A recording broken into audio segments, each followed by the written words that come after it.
Good morning. Thank you all for joining us for the Thursday breakfast session. Hope you've got breakfast, coffee, and extra water to have a really great final close to the event. All right, we always look the most forward to any conversation about revenue because it drives whether we stay in business or not. So it's kind of an important conversation. And I have a great panel with me up here this morning to talk about new developments and different ways to look at revenue in your industry. So I'm just going to go down the line here and have you all just give about a minute or so introduction of who you are, what you do, and the perspective you're bringing to the table. Sure.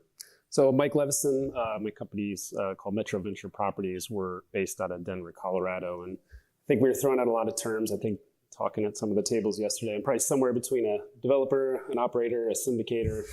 I'll say I'm a deal guy, and that's what our company does. So probably spending the most of our time and effort on, ground up new development and construction, but we also acquire existing properties, rehab, reposition. Working on a couple projects right now that I think we're going to talk through, but one in particular being, I call it rental townhomes. I think the industry shifted us to BFR, BTR, whatever these terms are, but basically creating single family attached rental properties in low amenitized communities. So we're trying to put all of our money and all of the wow factor, within the perimeter of the units, and thus, the interest on, tech. I would say right now what's keeping me up at night though, is equity is not stretching as far as our project performance initially thought. Debt is harder. So, to me, a lot of this, yes, revenue, it's things I think that we can count on from some of these investments, but it's also tenant, retention. It's about trying to make sure that if we have performer rents and we have performer renewal rates and vacancy rates and all this good jazz that's out there coming into our banks, that we're going to be able to deliver on it as quick as we can. Those of you guys in the seats that have to deal with the money side of things, a lot of banks and debt funds and other things enacting covenants out there. And so, performing on your properties the way you expected is very important. It was easy in the past to develop things. You took it out of the ground, you made a lot of money and you moved on. Not so much anymore. So I think this topic is about revenue. It's about tenant engagement. It's about really just performing on the projects that we're getting out of the ground. That's exciting. That really is. I'm looking forward to digging into some of that. So, of course, I'm Taylor Whitaker. I'm the founder and CEO of PropTech IQ. We are a third-party validation provider for property technology. We grab implementation data from live, actual working implementations, because we know there's so many vendors out there that like to say they have so many units deployed. And then when you say, hey, can you give us some data on that? They're like, no. So needless to say, we work with the vendors that actually can share with us their implementation data, as well as, of course, our market data sources through companies like Dwellsy IQ. So we have roughly half of the market as it relates to live and historical market data that dates back to 2016. And we've been working on a product for the past 5 years to help you guys better articulate the value prop that technology can provide, not just from a cash-on-cash perspective, but from the efficiencies. So we'll talk about some of that more today with your specific project. That's my spiel. Thanks, Taylor. Yeah. Thanks, everyone. I'm Zach Schmitz. I'm the co-founder of Public Grid. And what I can provide this morning for you all is an implementation or a perspective on what it looks like to have a technology implementation as software layer to provide opportunities for revenue generation back to residents. And so what we do at Public Grid is we operate as an energy management platform for residents. So we maintain the energy account information and do all the billing for residents as it pertains to electricity and natural gas when it is on the resident to sign up with the local utility company. So if the resident, this isn't in sub-meter properties right now, but if the resident has to sign up with their local utility company, we manage that so that way it's operationally efficient for your property staff, but then it also becomes a way to generate revenue back to the properties. And so from that perspective, I'm super excited to talk to a little bit more about what we do, but just from a broad perspective on how software can help things like resident engagement, provide opportunities for ways to create more revenue streams for properties, but also be operationally efficient. Wonderful. Thank you all very much. Okay, so we're going to have a little bit of fun as we start because I was curious and I was going to ask all of you. The big question is, which technology is driving revenue? And then I was thinking, well, what was the first technology you tried to engage with in the industry for revenue, and how did it go? The good, the bad, the ugly, the great. We'll start with you, Mike.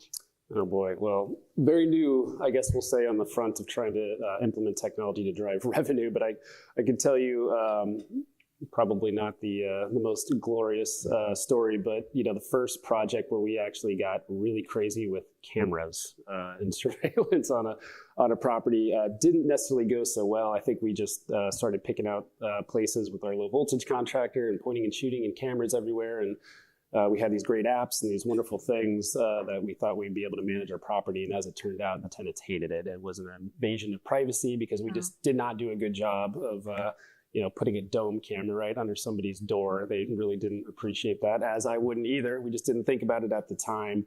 But I can tell you, one of the good things that we just didn't think about, we thought it was a safety thing. Well, as it turns out, you could have a high definition video of somebody breaking into a car and go to the police with it, and they say, go to the website and fill out a form. We don't care, right? So we didn't get a lot of value there, but we did see some operational things. A good example, in Colorado, you have snow removal. Snow removal companies come out. They will charge typically, if you don't have them on a set contract, which you don't, they'll charge, a fixed dollar for every time they come, right? If a snowstorm comes, every X number of inches of snow will come once, per period. And, we caught a couple of our snow companies out there, 5 or 6 times in a day on a 3 or 4 inch snowstorm. And we were getting thousands of dollars of bills. And lo and behold, we had some footage, right? We had things we could go back and talk. So, maybe low on the tech side, but it was our kind of first dipping into putting things in properties we hadn't before. Sounds to me like a good learning opportunity. Yeah, you know what I mean. Yes. Find good partners. Invasion of privacy was not our goal, but that was what ended up happening. I'm telling you, man.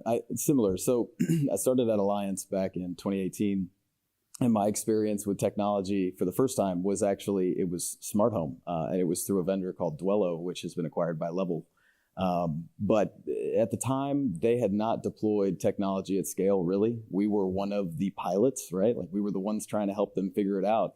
And I remember I flew up Salt Lake City. I met the Dwello guys for the first time, went to their demo, and they were like, oh, yeah, you got to check this out. You should hang out, stay a couple days. That's totally cool. We ended up camping in the hallways because batteries were dying on the locks at the time. Like, they didn't have that figured out yet, the Z-Wave battery drain issue.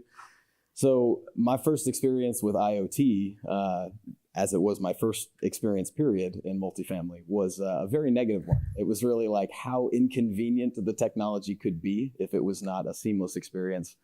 And it really kind of put a big focus on how could we do this better. And that actually started our audit with Alliance and the pilots and all the things. So it was that negative experience that we learned from that really put Alliance on the path to implement the technology at scale. So good time. I mean, mine specifically is with utility companies. I think if you have a utility company, you probably don't think they're your favorite company in the world. If you look at the Yelp reviews on them, they're not someplace that you would go out and eat lunch at. So typically from the utility perspective, their focus is on delivering the service, whether it's electrons, whether it's gas. It's not really focused on customer service. And so from our perspective, or at least from my perspective, I was trying to sign up with electricity and I was moving in. And it was one of those things where it became so daunting and so hard, having to call the utility company, cycling through the list of menu twice just to get to the menu option that says call, do you want to speak to a live person, only to be told that everything that I had needed to sign up for my electricity account couldn't be done in the time that I needed it to. And so for me, that experience itself was so painful. And so when we started looking at what we were doing at Public Grid, we realized it's ubiquitous. Like, I don't know if there's a lot of people, like I said, that love their utility company. And so the age-old thing there is that utility industry is not great. It's not a sexy industry. It's not something that people really want to focus on.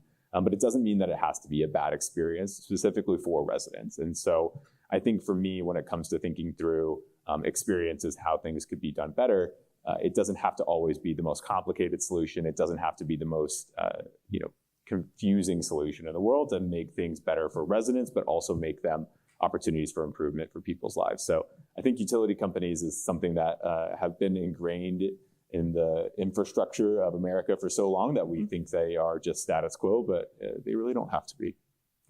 Thank you for sharing all those. I will say the one thing with technology and revenue is it's going to change your customer experience to some degree, and that needs to be accounted for in the decision beyond the bottom line, because you would never stay at an apartment where you couldn't get in and had to sleep on the floor when the locks didn't work. So thank you for those. Okay, so this industry is like glacially slow, as you're talking about with utilities, and also incredibly at lightning speed fast at the same time. So currently, what's the biggest change you've observed that's opening up more potential for revenue opportunities with tech? I'll start with you. How did you start looking in those directions, Mike? I think spoke a lot about it in the last couple of days, but I think the pandemic obviously I think changed a lot of people and how they view the places that they live. I think it wasn't that long ago where it was, I want a studio apartment and I want to be in an urban setting because I've got light rail or I've got amenities all around in the neighborhood, and that's what I'm looking for, right? And I think as everybody stays home and had to work from home, all of a sudden, in-unit features like workspaces and things like that became, I think, a much more attractive amenity. And so we're kind of taking the stance that, I said it earlier, within the four walls, the perimeter of the units themselves, the more that we can add that connects our tenants to those units, I think the better that we're going to do. And so obviously being able to account for revenue and figure out exactly what that bottom line impact means. But I think, that shift in the fact that people are becoming more and more connected with technology, more and more connected with their office and workspace from their living room or from their bedroom means that, investing in this is not just, a potential added opportunity. It's a way to actually retain and keep our tenants and really separate ourselves. Or maybe just a prerequisite, frankly, if we're all doing it, but it's needed. Most definitely. I really think that what's interesting and driving the most revenue that I've observed since 2018 is that when I got involved and technology was still super, again, IoT was very much in its early phase. Managed Wi-Fi had started the conversation, but really it wasn't there yet. We've seen kind of the shift where owners have primarily monetized the square footage of their multifamily communities to, they are looking, if you look at a single family home and you look at what does that household spend money on? Internet, electricity, Like what are just the utilities to function, right? I think what we're seeing is that multifamily communities are recognizing that they can monetize and tap into all of these things to support households, not just, the square footage. And so how can we make it a fantastic experience within the four walls? How can we make it a fantastic experience for the utility? Like every single component, there's an opportunity to generate revenue. And so companies like, not to name drop, but Amenify, for instance, they came in and they were like, hey, you don't want to have to, coordinate house cleaners and dog walkers and services to come to the unit, but we can do that for you. And now we can give you another revenue stream to tap into. So the owner has slowly been given the opportunity to tap into all these additional revenue streams, turning their multifamily communities from just, again, that square footage monetization to let's monetize off every single dollar that resident spends to live comfortably. I want a piece of it. And so I think that's just at its core what is happening. And I think that's the technology has enabled us to do that more effectively. But I think we're going to continue to see that shift. And I think over the next few years, we're going to see the monetization per square footage actually be less than how much they can tap into from being an ISP, being a utility provider, being grocery delivery, being dog walking services. Literally, there is so much that people spend money on. Rent is just typically between 20 to 50%. So how do we tap into that other 50%? And I think that's the biggest trend we've observed. And you see the technologies there to make that happen. Absolutely. But the data is what's going to drive it too. I think going back to equity packages and loan packages and really trying to value these properties, we have to be able to take the data and relate it back to these performers, because right now the industry is not doing it. Right? That's exactly right. Appraisals are not coming back with additional revenue streams. As a matter of fact, it's almost looked at as fluff, right? It's one step beyond late fees and things like that. It just does not go into the financial analysis of properties. And so I think you get that data and you can really show it. It's going to enable, companies like all of us, right, to invest heavier into the product, right, to make them better. Because right now it's good, bad, or different. It can still kind of just be put it in there and, it's just like choosing your tile and anything else in a project as far as looking at the financial impact on the front end. I think that, we've all been overpromised and under-delivered on. I think we're a little, I hate to say PTSD, but I think we all have PTSD to an extent in this industry because we've all made bets, we've taken chances, and sometimes those chances don't work out. And while that's very important and necessary for innovation, I do think that, being the most glacially slow, I love that. I'm going to use that. So the glacially slow, there is no, what's the catalyst to get an owner to want to implement technology? If they're already making money and it's tried and true and they don't have any technology, why would they risk more money for the chance of potentially making more money? It doesn't make sense. So the owners are like, yeah, if you can show us. And it goes back to my career at Alliance. When I was able to show Jay Hemans, the president of Alliance, the data that IoT could provide value, when I asked him for 10,000 units for a partnership with Google, he said, let's do 25,000 units because the data was that good and he was that confident that he went all in. But there has not been that data stream.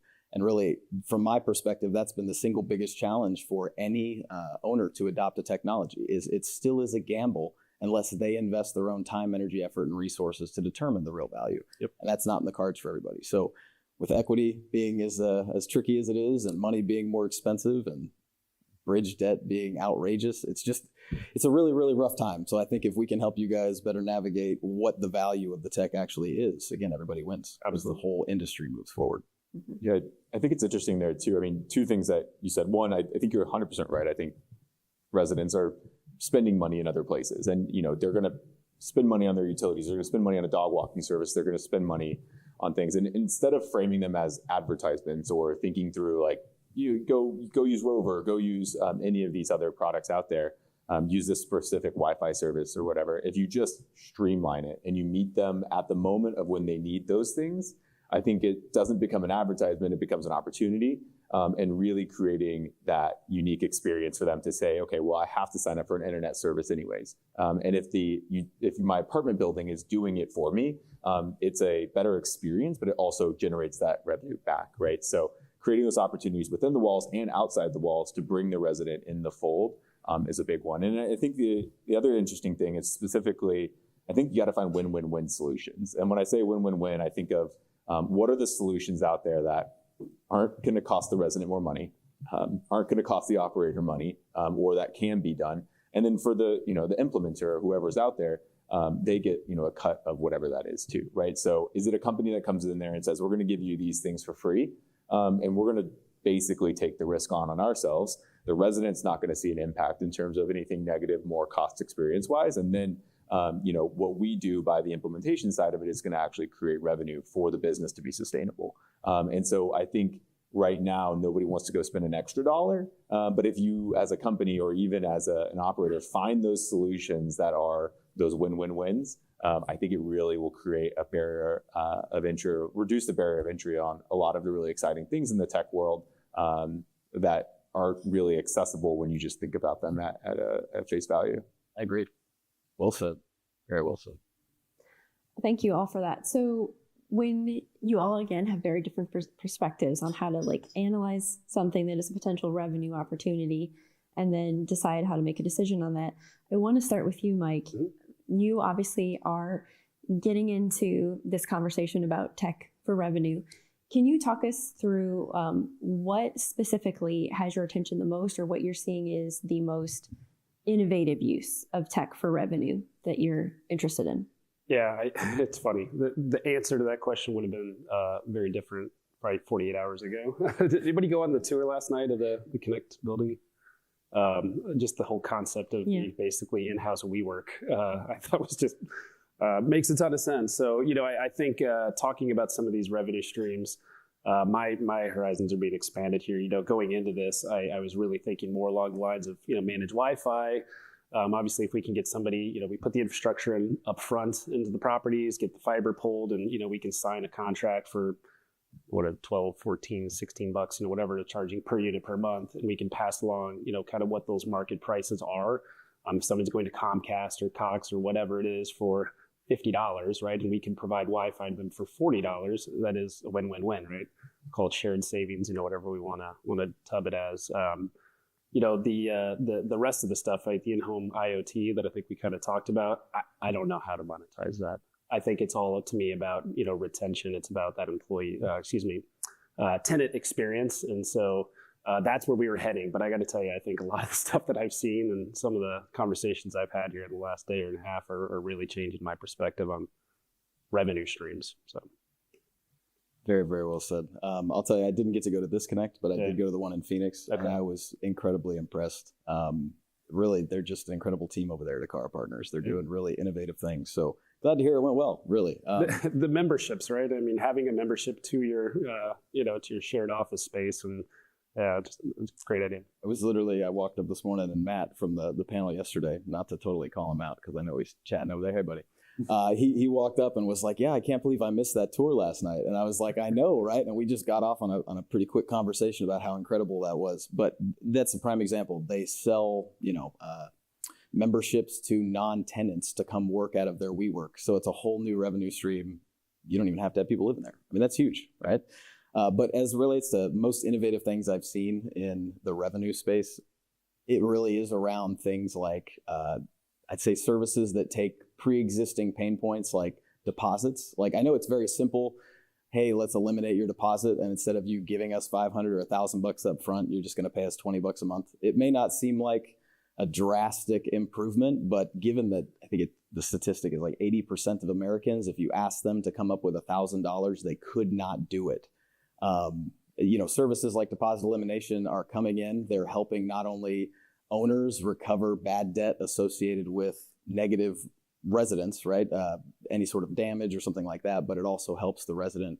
Kind of goes back to that win-win-win. You know what I mean? How can we find things that take really painful pre-existing things that have to be done every single day, and how can we create opportunity? And I know owners are making like $3 to $4 clear and free on top per unit per month from deploying something like that, whereas their deposit money, previously they'd say, hey, give us that money, and now I'm responsible to manage that money, and I'm responsible to pay that money back to the resident at some point. And what if we sell the asset? What if management changes? All these things.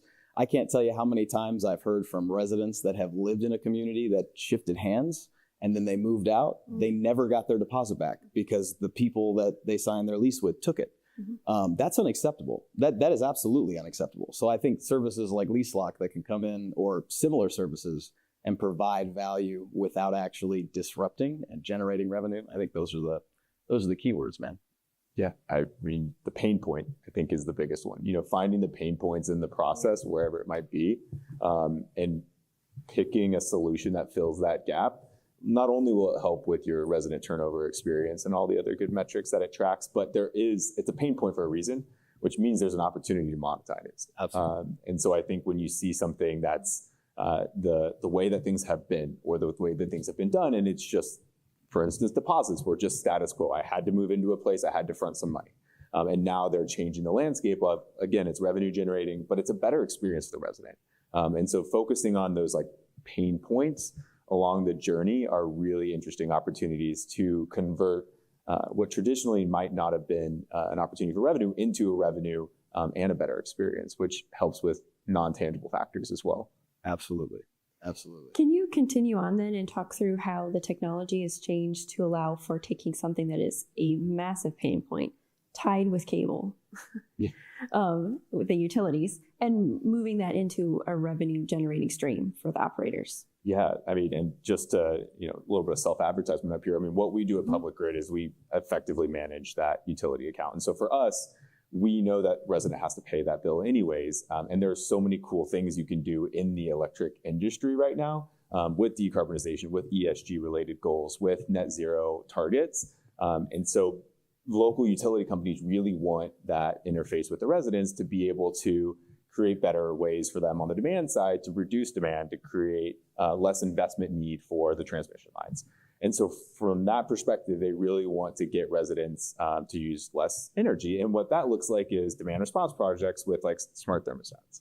And so one of the things that we do is we help enable, not only is it just a smart thermostat installation, and then instead of the property having to front that cost, it's an opportunity or a vehicle to recoup some of that cost. As a platform, we save the resident money by implementing a smart thermostat, and we get a small management fee, and then we in turn give that back to the property. And so resident saves money, we make a little bit of money, as well as the property makes money. And so it becomes that win-win-win scenario. And with electricity specifically, there are a ton of really awesome opportunities, and they're all geographically segmented. But one of the things we do is all residents on our platform get 100% renewable energy for no extra cost, which lowers your ESG-related emissions, your Scope 3 related resident emissions. It helps with things like LEED certification and other like little pain points along the way there. And so with the opportunity to take something that is so archaic and then think about the structures within that bounds to create opportunity is really exciting. And I think that's the same thing with anything that is status quo. And so we took the structure of an electricity account and said, you know, the IRA has $4.5 billion of home electrification assistance coming through the pipeline. There are residents asking for renewable energy. There are utility companies wanting residents to reduce the energy. And the thing that's missing there is a platform to be able to facilitate all that. And so everyone wins in this scenario, and it creates an opportunity to give revenue back along that line of a pain point. Well, and I might add, and I know we probably need to get on to the next one, but in a couple of the markets we're in, okay, specifically the city and county of Denver, you know, they have recently enacted some legislation like Energize Denver and Denver Green Build. And more or less, you have a property that is within the city limits of Denver, you are going to have annual submissions that you need to make. And if your, you know, property-wide EUI, and I'm going to screw these up, you can probably help me with the right terms. But if your property-wide EUI does not get down to a 39, you know, come 2027, there's actually monetary fines that you have to pay back to the city. So it's not just, hey, can we save energy? There's actually punitive that is going to come back to us as the operator and the building owner, not to the tenant. Yep. Right. And so, you know, as we're designing a few of our projects right now, we have some of our consultants that, you know, are kind of queuing us in, right? Okay, maybe this is the energy code you just need to meet to get out of the ground. But if you don't take this additional step, you know, come 2027, you're going to have punitive fines that are coming in, right? Which is, you know, imagine what that does to your performance, right? And to your operating budgets. Yeah. Local Law 97 in New York City, DC, I'm going to butcher the names, but it's Bardo in Boston and Burdo in DC. And maybe I'm flipping those. But these are local legislations that are requiring reduction in usage and focusing on Scope 3 tenant level emissions, which if you can't get your tenants to reduce, then the fines go to the property. You don't go to the tenant. Exactly right. Which is a really interesting. It really incentivizes us to invest in this technology. Exactly. I think it's, and if you know, installing a smart thermostat's 20% reduction in energy. And that's a really easy thing to do, especially when the local utility company will front the cost of it. So I think we just found a win because the fourth win is a pain point that's coming down the pipeline of legislation that certain technologies can help you prepare for and deal with, which is great.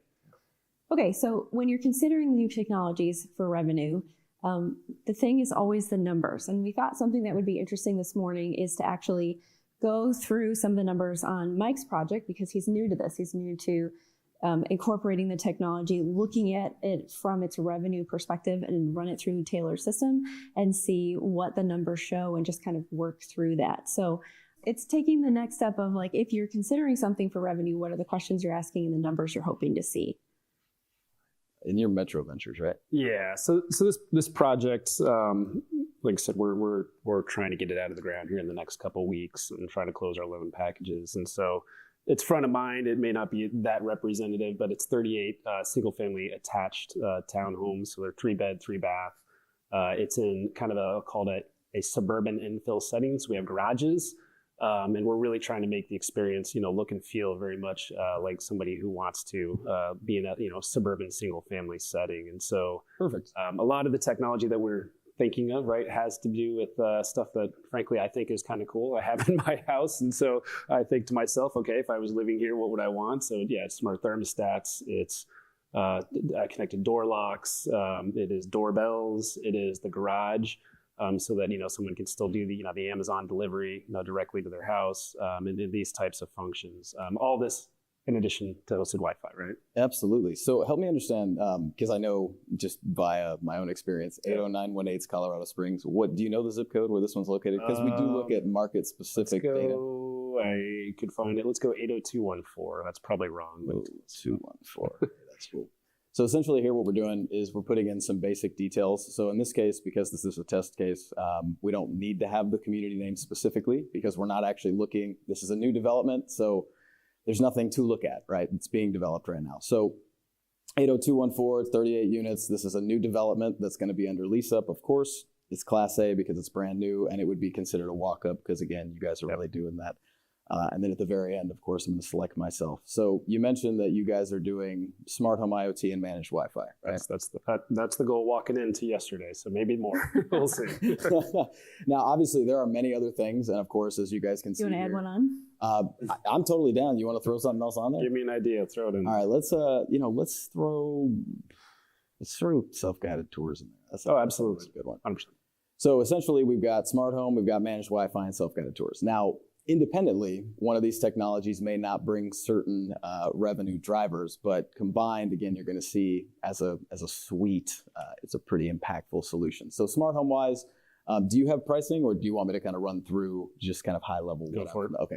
So we'd say kind of on average, smart home wise, for the hardware you kind of outlined, we're looking at about $1,200 or so on the high end. Low end, you're looking at about $1,000 a unit. So we'll put $1,150.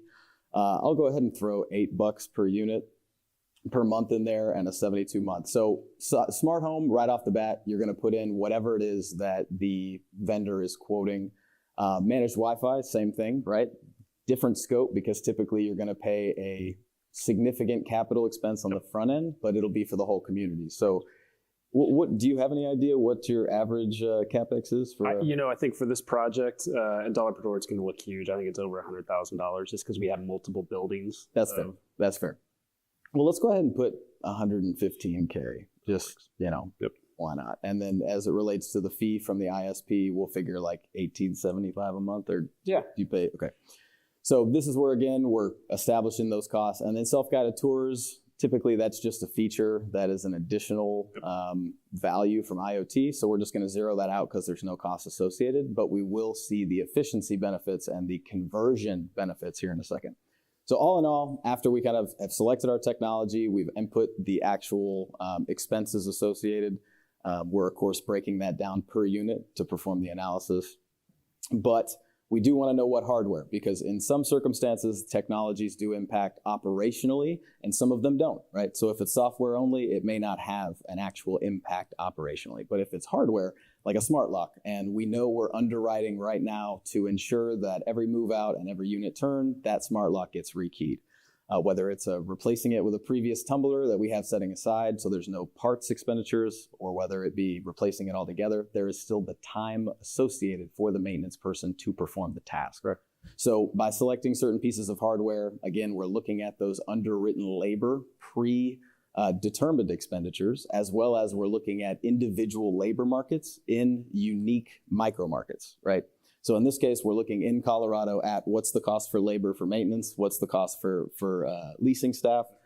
Based on the size that you've got, 38 units, it also knows that you're not going to have tons of staff members, right? So if it was a 500-unit community, it would compensate because it knows you're going to have on average one leasing and one maintenance staff person per 100 units, right? So again, hardware is super important, but in this case, you said we had a garage door opener, we had smart locks, smart thermostats, the hub, leak detection sensor. Did you guys have any door sensors? No. I was like, I don't know what that is. So no worries, no worries. And then we've got a sample managed Wi-Fi solution here where we've got 2 lines coming in from the ISP. We've got 12 indoor access points, 6 switches, 4 outdoor access points, and then, of course, fiber and Cat7. So if we hit continue here, to the very last page before we run our report, this is actually telling us in real time, based on the scope we just entered, what we would have to charge per unit per month if we wanted to break even by the end of the periods that are established. So if your goal was like, hey, we want to sell this in 3 years and we want to make sure we hit where we need, you would have to charge $150 per unit per month as those are leasing up in order for you to hit those goals. But in this case, because we discussed a little bit previously, we wanted to, with IoT and Wi-Fi, figure about $75 a month. And you want to see what that looks like. So we're going to go ahead and just generate the report here. It is a 3-page report that's automatically generated, just kind of sifting through here. But running through it, we can see in the first page, we are really just met with the scope of the property we just went over, right? 38 units, but we're also pulling in that zip code, what's the cap rate? It's 5.19% in that market. It's 5.8% vacancy rate in that market. So we're seeing a lot of the market data right off the bat, and we're seeing a summary of, once again, what the scope is we're looking at. But the second page, this is where we're looking at the cash-on-cash return. So this is only looking at what you're charging in additional revenue and what your expenses are from a 3, 5, 7, and 10-year perspective on your valuation, annual NOI, and ROI, including, of course, IRR at the top. Now, these numbers on the second page are what is most familiar with most owner-operators because they know what they're spending and they know what they're charging. However, what they don't know is what we have on our third page, and this is really our value proposition, where we're looking at the intangibles such as prospect conversion impact, operational efficiency impact, resident retention, and vacant units specifically. And so breaking that down, we can see that annually, this specific tech package that we've outlined would impact these 38 units at a roughly offset of $21,000 a year. And that's primarily due to the fact that you're going to have a 22.18% increase in resident retention. You're going to have a decrease in days on market to lease up a unit because obviously your conversion is going to improve significantly, and you're going to save roughly 25.79 hours on a monthly basis from a staff perspective. And so if we take the cash on cash $75 and we pair that with these efficiencies, the bottom left corner of these numbers, and I know I'm going to kind of zoom in here so you guys can see it a little bit better. This is an actual representation of what this project could do for the property. So it's actually looking, once again, not just at your increase in revenue, but also how are you saving those, pre-existing buckets of money that you've already underwritten. So obviously we also want to show you if you just let the efficiencies pay for themselves and did not increase rent, we do show that as well, 5, 7, and 10-year impacts. But really this very specific bit of information, an owner would previously have to run a 6 to 9 month pilot across 5,000 units or more to actually be able to determine efficiency-related impact. Well, and what I can tell you too is based on the strategy of all of your firms, right? Depending on how you guys look at liquidity events and pulling capital out of projects, I can tell you the way we look at that is the money going in is going to be CapEx, right? The operational efficiencies and the revenues coming out is going to go right into our analysis. When we're talking to the agencies, right, and we're trying to put long-term debt in, and so we're going to ride that leverage curve up as much as we can. And if the money, goes in for a couple $100,000, but it's coming out in the tune of $25,000 or $30,000 of additional NOI, multiply it by 20, right? I mean, it really does start to look like that. Absolutely. Absolutely. And that's where, so if we kind of break down the efficiencies, because I know you guys all probably are wondering, wow, what goes into these numbers? Sure. These are some of the things specifically. So on the actual electricity cost side, we talked about this a little bit earlier. So vacant units typically are the only electricity costs that owners are paying. So we do know what the savings are of smart technology. Like you mentioned, 20%. It's close, right? Yeah. So essentially, being able for the owner to see how this is going to impact their vacant unit spend because they have those pre-existing costs regardless, also very, very helpful. And it really, really helps articulate the value of the energy side of things too. So anyways, I won't go off on a super tangent again. If you guys want to know more information, happy to answer more questions. But I think it's a tool too. Like I said, what's going to my mind, it's a tool to bring to the appraisals, right? No matter how you operate a building, no matter how you plan to operate a building, it almost doesn't matter, right? It's industry metrics.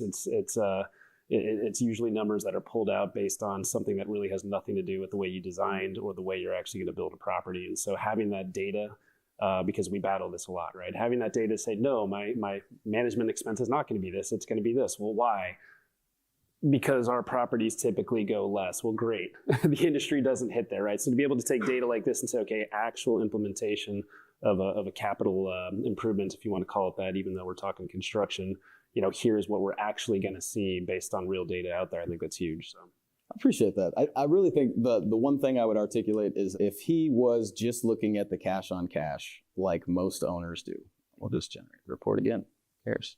Just do it live. Yeah, we just do it live. We do it live. So if it was just cash on cash, chances are, I can tell you, if I was the decision maker, I would not move forward with this project. But knowing, just because obviously 7 years, well, -% return, I'm gonna have to wait 10 years to see 1%. No, thank you.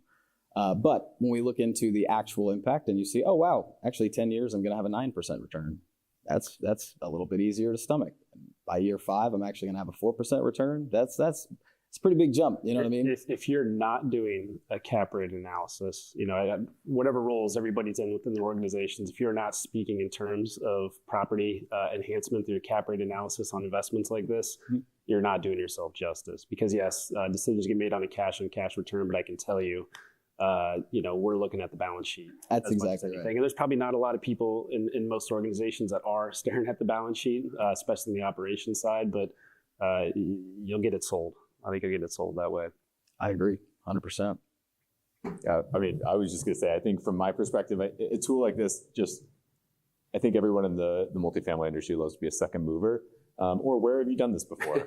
Are the two questions that often get asked on any type of pilot implementation. And this is, you don't need to go out into, I think from a tool perspective, what you got here is great, but I think it's great from like an adoption for any type of scenario. So any vendor coming in that wants to show like, this is the impact, I think it's a really great analysis tool without having to ask those questions of like, where have you done this before? And I want to be a second mover. You can start to take advantage of really good, interesting opportunities in this space without having, and it's de-risked. And I think that's the biggest thing, right? Everyone wants to be the second mover because it's de-risked. That's exactly right. And I think this is that perspective that says you don't have to go pilot with 5,000 units. You could pilot with 38 units, and this is what you might see. Absolutely. I had a phone call yesterday in one of the breaks with a general contractor for a project we're working on, and I told him where I was at. He goes, "Don't tell me you're doing that thing where you're going to, do the intercom thing that goes to the people's phone, are you?" And I'm like, "Well, what do you mean? Like, what are you talking about?" He's like, "Oh, we just got off this project and we spent 3 months and all this time. We ended up having to rip the whole damn thing out because none of it worked right." And I'm like, "Well, I don't know what that is, but the point is valid. Vet your technology, right?" So absolutely, it's that overpromising, man. Yes. I'm telling you, it's that PTSD we get. It's absolutely like, right. oh, I don't want to do unintended consequences. Absolutely. I think really just removing the marketing noise from the decision-making process, that has been the single biggest help for my customers as owner-operators. But as we've recently pivoted to focus really in just empowering vendors, the reason for that is because you guys don't want to have to pay for these reports every single time if you're getting pitched. I figured it made more sense, let's let the vendors pay for it. So ultimately now, if you go to many of the IoT vendors, they utilize this in their sales discussions because they can't articulate their value themselves.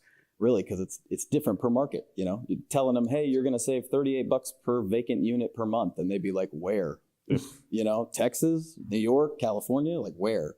So I think being able to be more micro in our analysis and be able to see that, yes, the energy efficiencies of, let's say, a thermostat in the state of Texas is going to be a bigger offset than, say, a thermostat in Seattle, but the labor cost in Seattle is going to be significantly more expensive than the labor cost in Texas. All of those things are articulated in all that micro market analysis. So it really does give a real community level look instead of some, hey, here's some generic numbers that we're going to do X, Y, Z. And we're saying we do this for every community across the nation. It just doesn't happen.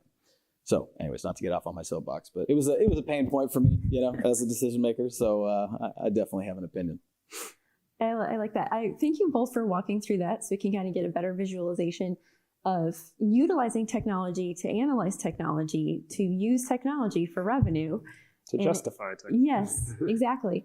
And so the next thing I want to transition to is just where you see technology evolving in the future of revenue generation as a whole.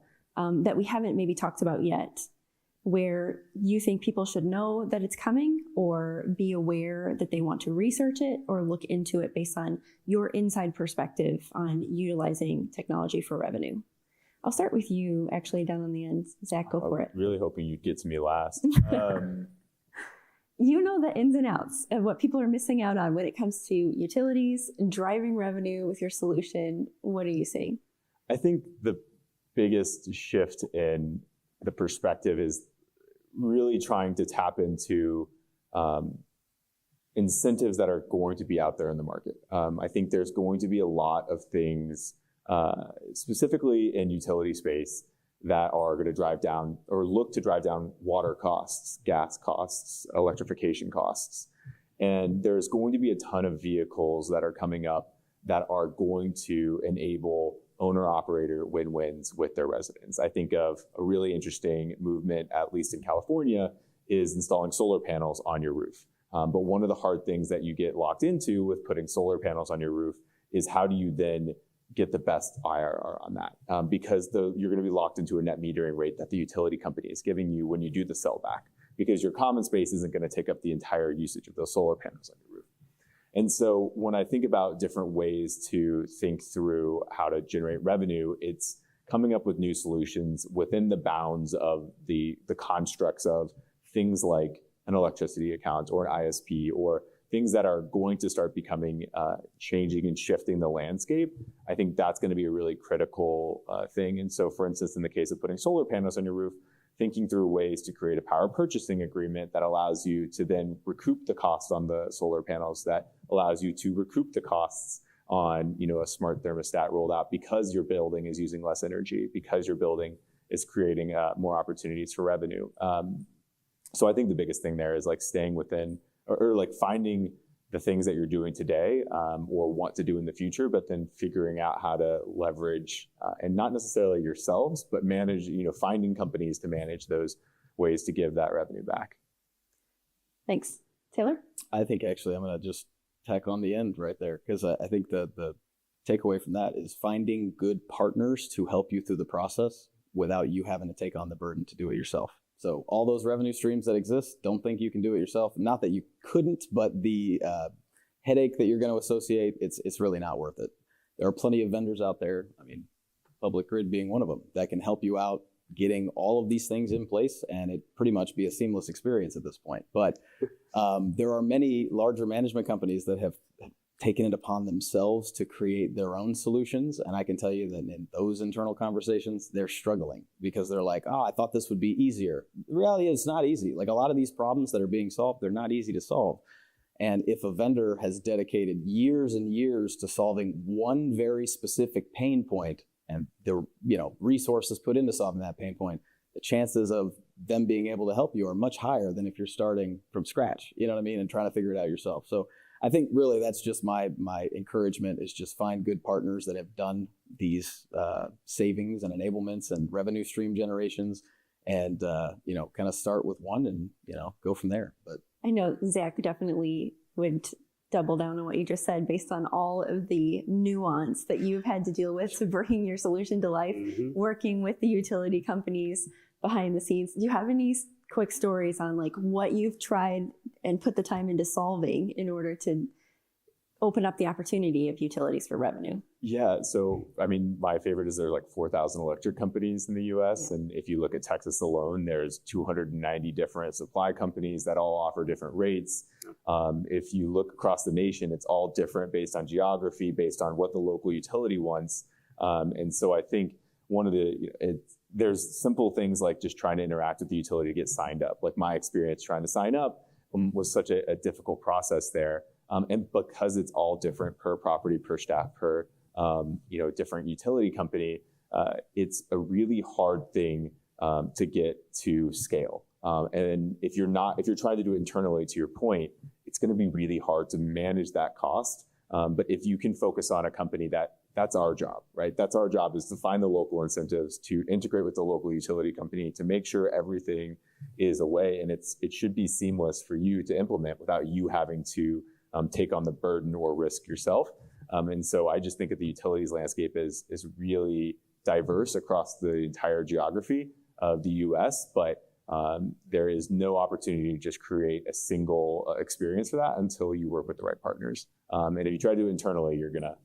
It's gonna be a struggle. I tell people all the time, I'm like, you can take my company. I'm like, you want to do the utility management side of it? Like, go for it. Like, I'll tell you everything that we're doing, and happy to let you try to do it with utility companies. Well, the customer service piece, that's the first question I'm asking anybody I'm talking to on this, is when, Bobby or Susie has an issue with their thermostat, I cannot create an organization now to become, troubleshooters of thermostats. And so, what is that customer service experience look like for the tenant on the back end? That is going to be so critical, I think, in our own implementations. Yeah, really good observation. Now that you've participated in sessions, met with vendors, you have your own strategy that you've brought into place, what are you the most excited about moving forward as far as revenue?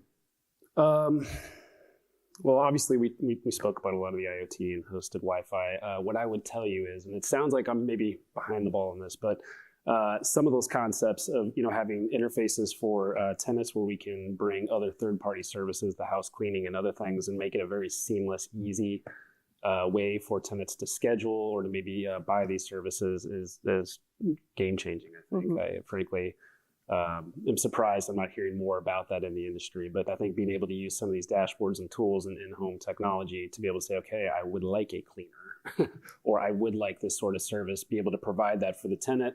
It's very easy for them. And then, certainly we talk about revenue sharing or cost savings sharing. I think that is huge. I am worried. I will tell you, I'm worried about, my ring fell behind the bed and I lost it. It's because that cleaner stole it, right? Does that now become a point of contact for us if we're the ones connecting, those services together via technology? I think the answer is going to be yes, right? So we have to be able to manage that. But I think the opportunity is huge. So, it'll be growing pains and we'll figure out how to do it. But I'm really excited about that. That's a good observation. And for those of you who didn't go to the Connect tour last night, this is one of the things they do. They are top of the game as far as revenue sharing with services coming in to the building, top of the game when it comes to creating a work environment that can be then rented out, those community spaces that matter. And Connect will actually be a part of the next panel, our lunch panel, because they're going to come in and kind of talk about their strategy is very focused and effective with Gen Z and those millennials and those younger demographics that they want the on-demand services. They want to be able to click a button and get those things, and they're taking advantage of it monetarily. So absolutely. I was shocked by it. I was like, I think every person I saw walking out of the garage into the elevator, I'm like, how are they even affording this place? It is all young demographics there, and you can tell it's a really cool place. Yeah, they have nailed down their demographics, and they are doing a really good job with partnering that with revenue. So that actually will come in the next session. I do want to take a few moments, though, and just open it up for questions. If anyone has any questions for any of the panelists as far as the solutions they provide, as far as what they've brought up. Yes? Taylor, I'm curious. I'm going to repeat the question just so everyone can hear it. Yeah. He's looking for where the background data comes from for Taylor's tool to be able to run the numbers and bring forward the reports. That's a great question. So we are partnered with 3 organizations, but we have many data sources. So we work with Dwellsy IQ. They're directly integrated with 14 million units live via API from owner-operators. So this is non-human errored data, right? We know exactly when units are hitting the market, exactly when they are being leased, because as soon as someone is moved out, it is delisted on Dwellsy IQ. They're the only platform on the face of the planet right now that has that accurate data. So we have a partnership in place with them, hellodata.ai as well. What they provide us with is an ability to do micro market analysis via AI-driven comparables. So we can essentially go into a micro market, and instead of just saying, like previously when I was at Alliance, we did market analysis based on zip code. We couldn't get granular. So what Hello Data allows us to do is it'll go into a zip code, it'll look at all the communities in the zip code, and it will tell you which ones are alike, which ones are least alike. And it does that through scraping pictures. It does that through amenities. It does that through when it was last renovated, when it was built. There are 16 different things that it's looking at. So we're looking at individual, micro market analysis via Hello Data. And then essentially our government and NMHC integrations as well allow us to see significant benchmarking data. Our energy source integration data tells us, of course, what's the price of energy. Market data and labor data, U.S. Bureau of Labor Statistics shows us what the cost of certain labor is.